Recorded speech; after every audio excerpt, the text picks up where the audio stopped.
Magandang gabi mga kaibigan, mga kalingap. Narito tayo ngayon sa event kung saan birthday ni Dara mga kaibigan. Ayun pala. Si Dr. Lab ito. Tama-tama, inahanap kita Dr. Lab eh. Ay kasi napakarami mo raw BTS kasi inaano namin yung yung mga raw boys. BTS. Oo, bios ako eh kaya may karapatan akong Bios. bios ako. Bios ka. Bios por Baliktad bios. tayo. Ako Karipa. Karipa pa rin ako. La. Karipa pa rin ako. Ako Karipa. Ngayon, ang dami nagrereklamo kasi sa iyo na ikaw daw ay marami daw BTS. Tinignan mo ba yung mga nagreklamo kung may profile pic? Wala. Wala. Ano yun? Ay kaya ngayon, personal na kagad kitang pinuntahan. Maganda sige. yan. Kasi, Para mapanood din ng mga viewers. para mapanood din ninyo kung ano ang mga sagot Anong mo. problema nila? Baka gusto nila sampalin ko sila. Tapang ha. Tapang ha. Sige, dito totohanan na tayo. Sige na, tuloy mo. Kasi ang sabi nila, ito si Dr. Lab, ang tawag sa'yo si Bulldog. Oo, hindi ako bulldog. Pitbull ako. Pitbull ka daw. Kakagating ko kahit paluko-luko sino dyan. Talagang kakagatin mo. Kasi nga, nasisilip nung bios, yung raw boys, bakit hindi ka raw nasisilip? Bakit? Ano daw ang meron ka sa'yo? Ano ba? Wala na yung Ruboys. Wala na? Wala na. Tinanggal. Wala na? Ha? Nandyan ba? hindi ko alam yun. Ano ba yung mga tanong mo? Nandyan lang rin. Oo, nandiyan pa raw boss. Dodong yan eh. Dodong. Oo. Eh ngayon, yung mga hindi daw namin sinisita o hindi daw sinisita yung mga Ano ba mga keyboys. Ano ba dapat sitahin nila Oo. kung sa akin at saka sa Ruboys? Ano ba dapat nila sitahin?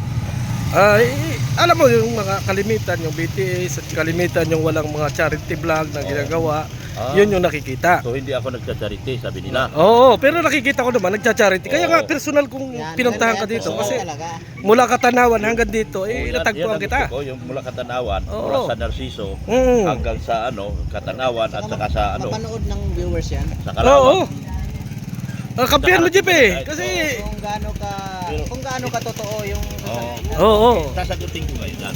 Oo. Kasi daw ang laki na ng channel mo, bakit hindi ka para humiwalay? Bakit daw si Roel ang napahiwalay? Bakit ako hihiwalay? Kaya wala naman ako nilabag na role sa Kalingap. Hindi ako nagla-live na sumabay kay Kuya Bal. Oo. Lalong hindi ako nagla-live sumabay kay Kalingap Rob. Lalong hindi ako nagla-live pag nagpe-premiere si Kalingap Rob. Lahat ng roles ng Kalingap sinunod ko. Tama. Tama nga naman. Sino ba dapat sitahin? Yung mga taong walang pakundangan na sinabayan si Kalingap Rob sa live niya at sa premiere niya. Hindi ka naman natatakot yan, maraming magiging basher mo yan. Kahit kailan di ako natatakot sa buzzer. Yun ang gusto Yan ako ko. believe din ay. Ang katotohanan, Oo. kapag natatakot ka sa mga buzzer, Oo. mananatili kang mababa. Tama. Mababa ang tingin nila at mababa din ang bahay mo. Tama. Pero kailangan dito sa social media, lumabang ka. At sabihin mo sa kanila, kahit kailan, walang dahilan para katakutan mo sila. Yun. Basta nasa tama ka. Basta tama ako. Oo. Wala akong nilols, wala akong nilabang. Oo. Lalong hindi ako nag-BTS. Oo. Nagbablog si Kalingap Rob at nagbablog ako, Oo. yun ay BTS. Yun, tama yun, tama. Kasi sa Oo. ginagawa, Oo. hindi kasi nila maintindihan yung ibig sabihin ng BTS. Yes, hindi. Behind the scene, sa ginagawa na vlog ni Kalingap Rob. Yeah, tama. Pero wala kang makita sa akin na ni isa. Oo. So paano masasabi nila nag-BTS ako? Oo. Di ba? Kasi ang daming nagko-comment sa akin, Bulldog na yan, hindi nyo nasita. Sabi ko, personal kong pupuntahan yan, si Ngayon, nagkita na tayo. hindi. Sasabihin ko sa kanila, Oo. wala akong nilabag na rose, Oo. wala akong BTS, Oo. baka sila ang maraming BTS. Sino yan? Yan! Ako, meron din ako. Meron ka din. Approve ako sa sinabi niya kasi ito po, ipaalala ko po, yung BTS kasi tama po yung sinabi niya. Kasi ako, sinasabihan din akong BTS. Sarili kong video yun eh. Kasi naka-off cam po sila ni Kuya Bal. Nga pag naka-off cam sila. Pero yung nagbibideo sila tapos nagbibideo ka rin na sa likod. Yun, ang BTS yun. Yun, Kahit tama. na sa vlog nila, kung ano mang vlog si Kalingap Rob, kaarama dyan kay wala akong, hindi ako nakikiagaw. Marami akong kilalang naggaganyan. Bakit daw galit ka sa Rochelle community? Hindi ako kailanman galit sa Rochelle community. Yes, I know. Ha? Paano ako magagalit sa Rochelle community gayong hindi ko man sila kaaway? Oo. Ang galit ako doon sa mga tao na sa baba. Yung mga viewers. Dahil toxic sila. Pero yung mga tao na sa taas, mga kaibigan ko lahat yan. Ha? Totoo yan. Si Dodong Roel, kaibigan ko. Si Rachel, kaibigan ko. Pero yung mga tao na sa baba, Oo. sa ibaba ng Rosel, Oo. yun yung mga toxic. Yung hindi ka matanggap. Hindi nila matanggap. Pangalawa, wala silang alam doon sa kanilang mga sinasabi. Puro sila ngaw-ngaw. Bago sabi pa, hindi ka rin daw nakikita sa lighthouse. Hindi ako nakikita sa lighthouse. Oo. Paano hindi ko makikita sa lighthouse na lagi man ako sa lighthouse? Kanina lang, nandun ako sa Kaya lighthouse. nga. Hindi, kaya sinabi ko na rin dito, kasi yun yung mga hinaing nila sa'yo. Hindi ka raw nakikita sa lighthouse, pero hindi ka daw nasisilip. Ay, hindi sila nanonood. Hindi sila Tama. nanonood. Ang hirap kasi sa kanila, Oo. kahit mali na sila, ipinipilit nila yung mali. Ay, tama naman. Huwag nila ipilit yung mali. Kailanman hindi magiging tama ang mali. Ang Tama mali yun. ay mali. Oo. Kasi marami ang nagko-comment, yung iba talagang inaano, sabi yung mga keyboys, inaano ninyo yan, hindi nyo pinapansin. Ang mga keyboys, nagtatrabaho talaga yan. Oo. Pagkasama ni Kalinga Prab. Oo. Ako, driver. Oo. Ano, alam mo naman yan. Yes, Kung alam ko driver naman ako, yan, pero Nagbubuhat ng bigas. kasi ganito na, Mr. Nag-keyboys on mission. Oo. Meron bang keyboys on mission ng iba? Yun. Itanong ko. Sila ba, yung mga sinasabi na yan, kung yung pinagtatanggol nila, Oo. meron bang keyboys on mission? Wala. Oo. Si Kalinga Prab lang meron. Tama. Tulad yan, galing ako sa keyboys on mission, madumi ako. Daw. Oh. Yan po yung forma ni Dr. Love Kasi ngayon. galing ko sa bundok. Bago sabihin ninyo na hindi namin sinisita, ibig sabihin, sinita talaga namin si Dr. Love. Personal pa yan. Sa lahat ng mga keyboys ni Kalinga Prab, wala po dyan hayahay. Wala dyan hayahay. Bawat isa may tinatrabaho. At hindi kami gumagawa ng mga TikTok para lang mapag-usapan tayo. Kumbaga kung ano yung totoo, trabaho tayo. Driver ako. Minsan nagkikiboys on mission. Minsan nagbubuhat ng bigas. Minsan inutusan tayo. Ito pa yung tanong ko, Dr. Love, kasi sabi nila, yun daw Idsi at saka yung Jomcar, ay ikaw daw ay basher ng Jomcar. Pero hindi ko nakikita yun Sabi lang nila yun sa mga comment section. Sino sabing base ng Jumpa? Ako scouter ni Carla. Kaya nga. Nabuang na. Hindi lang ako pwedeng mag-vlog kasi si Kalinga Prab aming sinusunod kung kailan kami gustong pa-vlogin. Hindi kami lumalabas sa rules. Kung sa iba yan, di isang video nga, wala ka makita sa akin. Na by Carla. Kasi nga daw, basher ka na ng Carla. Kasi may Idsi ka daw. Ako nga nagpakahirap dyan, tinakbuhan niya lang ako. Ganun para. Sinundo ko pa yan sa school. Ang problema, nung nakita ni Kalinga Prab, naging scout ni Kalinga Prab. Kasi yung nakita siya na nagtitinda ng puto, doon na scout ni Kalinga Prab. So ibig sabihin, yung mga katanungan ko na dinating sa akin, ay sinagot mo na, Dr. Love. At ito nga yung mga tanong natin, mga kaibigan, galing sa mga viewers at sa mga basher ni Dr. Love. At hindi, wala naman tayong galit dito at wala naman talaga personal tayo na pinapakita lang namin na kahit na sino, pwede namin interviewin pagdating sa mga ganyang bagay. Kasi ang akala nila kasi, binibibi natin ang K-Boys. Kasi akala nila, ang inaapilagi natin ay yung Raw Boys. Pero hindi ganon. Napin nyo? Hindi. Mag-away tayo. Kakampitin mo pa. Kakampi mo pa ng Raw Boys. Huwag mo apihin si Ruboy. Roy, huwag nyo apihin si Roy. Alam si Roy kasi, kalingap yan. Yung mga nasa baba, yung sinasabi ko sa baba, yung mga commentator, viewers, yun ang mga toxic. Hindi, nakikita ko kasi halos pinag-aaway-aaway tayong mga kalingap Normal yun. Normal yun. Depende kasi yun sa explanation ng bawat isa. Definition ng bawat isa kung paano mo dalhin sa sarili mo yung trabaho na ginagampanan mo. Hindi kasi tayo magkapareho ng isip Isip Tama. mo, iba isip mo. Iba isip ko. Di ba? Di ba? Tama naman. Ayan mga kaibigan, nasagot ni Dr. Love yung mga katanungan ninyo at mga reklamo ninyo. Personal ko ito mga kaibigan na tinanong kasi nagbibideo ako kanina doon sa birthday ni Dara. Sinigawan ako ni Dr. Love. So, inano ko, sinita ko na kaagad.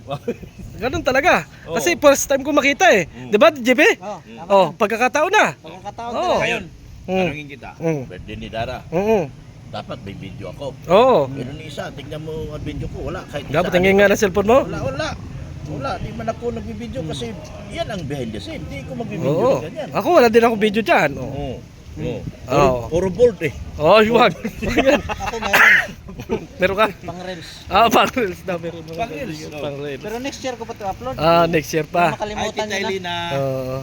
Yan mga kaibigan viral ano. yun, oh. Na mali yung inyong mga sinasabi about Dr. Lab Oo. at mali din yung inyong paratang sa mga Karipa at K-boy Bios na pinoproteksyonan namin yung mga K-boys. As in talagang personal namin pinupuntahan Sa yan. Kibis talaga ito. Oo. Hindi lang maintindihan ng iba yung obligasyon namin bilang nasa Kibis kami. Oo. Bawat isa dyan may trabaho. Ah. Tulad ako, talent ako eh. Oh, yes, I Pero know. driver. Oo. Talent, driver, tapos nagkikiboy sa mission, ibig sabihin inuutosan kami. Oo. Oh, ibig sabihin, nagsasakripisyo kami ng sarili namin vlog para makapag-kiboy sa mission kami. Yan ay utos ni Kalinga Prab. Nagtatalent kami. Oo. Wala man kami sweldo dyan eh. Oo. Yun ay pang-good vibes para gaganda ang video ni Kalinga Prab. So napahaba na yung awayan natin. Yung palang tanungan natin Dr. Lab. Mga tayo nagbubugan. Ngayon, ano na lang masasabi mo sa mga basher mo at nagagalit sa'yo? Sa mga baser ko, kung totoo talaga kayong Kalinga, Oo. naintindihan niyo yung ginagawa namin. Yes. Pero kung hindi kayo totoong Kalinga viewers, Oo. talagang ganyan ang kaisipan nyo. Oo. Lihis lagi doon sa ginagawa ng Kalingap. Oo. Wala akong magagawa sa inyo. Ha? Kahit kailan, pag nagbaser kayo sa akin, toxic kayo. Ay, mga toxics. So last na ito, last na ito, Dr. Lab. Sige na. Pautang muna ako ng panggasolina. Yun ang problema. Pambihira. Wala ako dyan. Maraming salamat and God bless sa ating lahat. Ako magpautang sa'yo. Oh, ito na daw si JP. Ito. Pero hati tayo sa revenue niyan. Ito pa. Ito yung mga Kalingap, yung sinasabi ko na siya yung isa sa mga taong sinisigaw ko sa vlog ko. Oo. Na support natin si Benador. Yan. May-ari ng video na ito. Tulungan natin siya at harinawa, baka abot siya ng 100,000 at Ang edad. ma-reach niya, 100,000 subscriber para ma-reach niya yung pangarap niya sa buhay na pagtulong at paglingap. Yon, maraming salamat at magpapalit yun ako niyan pag naging 100 subscribers ako. Natin yun. Ha? Palikson daw. Oo. Katutulang, Baka manok bakit dami mong kaaway? Galit kasi sila sa real talk ko. Oo. Kasi Ginaya mo ako? kasi Real talk ako eh. oo, kasi ayaw nila Idol mo pala maniwala na ako ay nagbi-business. Oo. Ano bang puhunan ko rito? Katulad dito, anong puhunan ko dito? Diskarte mo. Oo. Laway business. Laway business ako. Laway business ka. Oo, bago nagagalit yung mga reactor sa akin kasi bakit daw ako nag-business? Ayan ang tawag. Dapat galit ako sa iyo eh. Oo. Dahil magkahiwalay tayo eh. Magkaibang mundo natin. Kaya nga. Ay mga kaibigan, huwag kayong magalit sa akin kasi totoo naman, nagdinegosyo ako. Negosyo lang yan. Negosyo eh. Sa totoo lang, sa mga viewers, maging bashers man kayo hindi, lahat kayo mahal namin. Yes, totoo yan. Pinili nyo lang kasi yung gusto nyo na maging basher. Mm. At masyado tayong diehard doon sa mga sa mga lab teams na ating sinusubaybayan. Ay, isa pang tanong. Sabi mo Bakit last na. sa Bakit Oo, meron pa isa? kasi yung daw love team ni Kalinga Prab daw? Wala daw charity. Ikaw nga paliwanag mo nga kahit kaunti yan. Kung walang charity yan, bakit nabigyan ng ganyang kalaking bahay? Oo nga, yun nga ang Kung tanong walang ko. charity. Oo, daming yan eh. Saan ba galing yan? Di ba nakita ko yan, hirap na hirap. Oo. Puro may mga sakit yan nung araw. Oo. Nabigyan na ng opportunity na mabigyan ng magandang buhay. Oo, puro love Dahil team sa daw mga kasi. sponsor. Ayun. Ay, lahat naman ng ginagawa ni Kalinga Prab, puro charity. Oo. Wala tayong ginagawa dito na puro pampa good vibes. Oo. Hindi pagtulong. Pagtulong talaga. Lahat talaga, pagtulong. Yung love team kasi ginamit yung love team para makatulong. Ginamit lang ano talaga? kailangan bilang isang content creator, kailangan mag-create ka ng isang bagay na hindi ka kakalimutan ng tao. Oo. Kaya yung ibang content creator ngayon nakakalimutan ng madla kasi hindi sila nag-create ng magagandang Isang style bagay lang doon eh. sa kanilang Isang channel. style lang. Oo. So ayan na. Ayoko na marinig yung busis mo. Tama na. Hanggang haba-haba na ng video ko. So maraming salamat at God bless. At Sana matulungan natin si Benador. Ayun. Thank you very much. Yan ang lagi kong sinasabi na tulungan natin siya at Nauna pa sa akin to. Ilan subscriber mo? 50 noon? Hindi, ang subscribers ko dati Nung ay magkakilala tayo, ilan subscriber mo? 10,000. 17. 17. Ako 1,000 pa lang. Wala, 300 ka pa lang. 300 pa lang. Oo. Nag-umpisa pa lang ako, sunod ako napasok sa live mo. Oo. Ako pa nagbibiro-biro. Oo. Hindi natin akalain na Oo, malaki na yung channel mo. Nakatsamba lang tayo. Oo, Kaya kasi- ngayon ako, todo ang pakiusap ko doon sa EDC community na at Jumcar community. Pagkahanin din si Birador. Ayun. Nawa makuha niya yung 100,000 subscriber. At pinapangarap niya. Ayun, maraming Katulong naman siya salamat. ng malaki doon sa mga taong gusto niyang tulungan. Yun, thank you talaga. Oo. At ako'y magpapaalam na, ang haba na eh. Oo.